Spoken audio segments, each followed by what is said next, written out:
बिस्मिल्लाहिर रहमानिर रहीम। फीहा युफ्रकु कुल्लु अम्रिन हकीम। सदक़ल्लाहु मौलानल अलीयुल अज़ीम।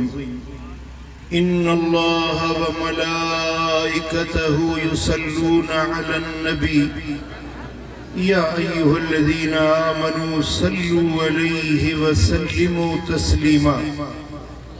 अल्लाहुम्मा सल्लि अला सय्यिदिना व मौलाना हबीबिना मुहम्मदिन व आलिहि व अस्हाबिहि अजमाइन।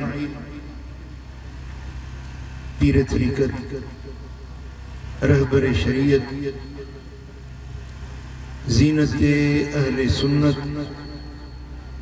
हज़रत किबला सैयद इकरामुल्लाह शाह बुखारी दामत बरकातुहुल आलिया,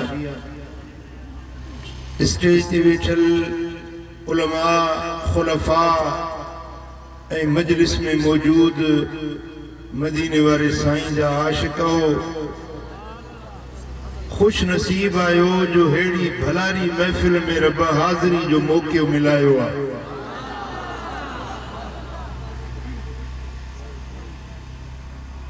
जे महफिल जो मीज़बान आले रसूल सैयद सगोरो आ।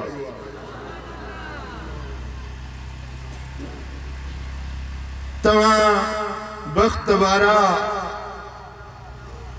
तवां दुनिया आखिरत में यकीनन अल्लाह जे तरफां अताउन जा हकदार आयो जो तवां जी निस्बत एक अल्लाह जे सालिह बाने वली बाने सां जुड़ियल आ।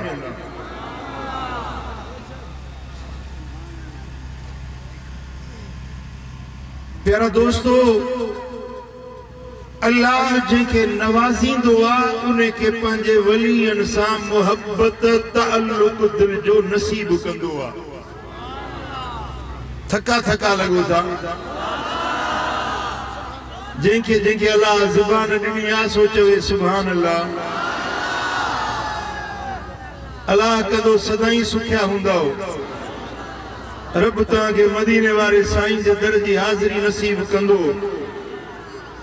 जीअं तव्हां हिन अल्लाह जे वलीअ जे आस्ताने ते पंधड़ा करे अचो था, वलीअ जे आस्ताने जो पंध हिकड़े ॾियारे अल्लाह जे दरबार में पहुचाइण वारो पंध हूंदो आहे।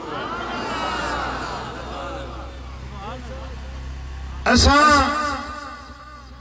खुश नसीब आहियूं जो असांजी निस्बत अल्लाह जे वलियन, अल्लाह जे दोस्तन, रब जे प्यारन सां जुड़ियल आहे। काबे शरीफ ॾे वञण वारो हाजी बणिजी मोटंदो आहे।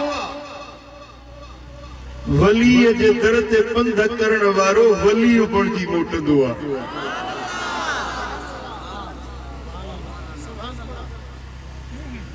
काबे जे पांधेड़ू जो पंजो मकाम आ, उन जो पंजो शान आ। जो जॾहिं को मानो अल्लाह जे घर ॾे विख खणंदो आ त अल्लाह जा मलाइका उनखे ख़ुशख़बरियूं जन्नत जूं ॾींदा आहिनि।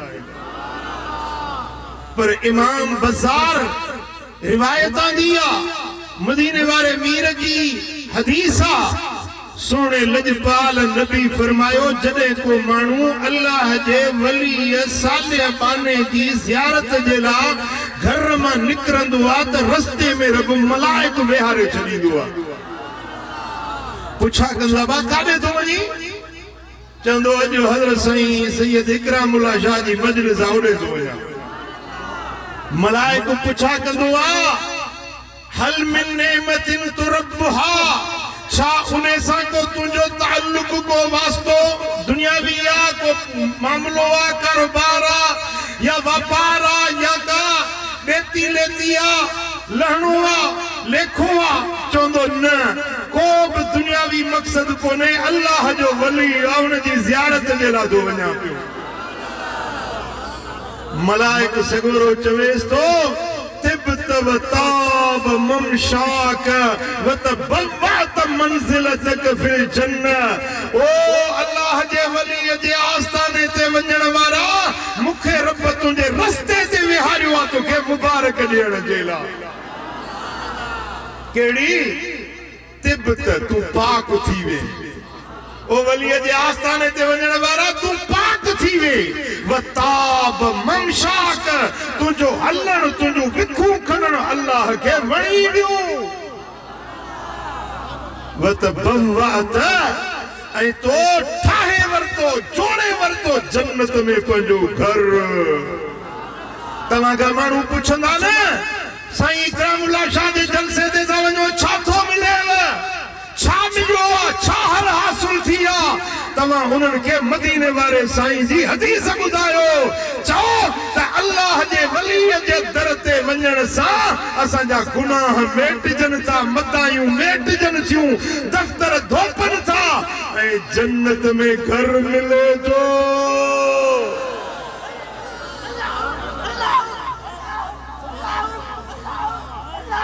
सुभान अल्लाह सुभान अल्लाह हाणे वोट थी विया न घणा वॾेरनि जे ओताकुनि ते पे नचिया ॿ टे लड्डू मिलिया न पोइ हंबोशूं पिया ॾिस हमराहनि जूं कीअं पिया हंबोशूं हणनि पैसे जे लाइ वॾेरे खे ख़ुशि करण जे लाइ भली 100 वॾेरनि जे दर ते पंध कर भली MPA MNA जे दर ते पंध कर तोखे जन्नत जी ख़ुशख़बरी कोन मिलंदी इहो तुंहिंजो पंध तोखे पाक न बणाईंदो तू इहो पंध तुंहिंजे गुनाहनि खे न मेटींदो पर हिन अल्लाह जे वली सालिह बाने जे दर ते आ त अल्लाह तुंहिंजो मदियूं मेटे गुनाह बख़्शे तुंहिंजो घर जन्नत में जोड़े छॾींदो ओ इहो पंधड़ो कजे न चओ इहो पंधड़ो कजे या न कजे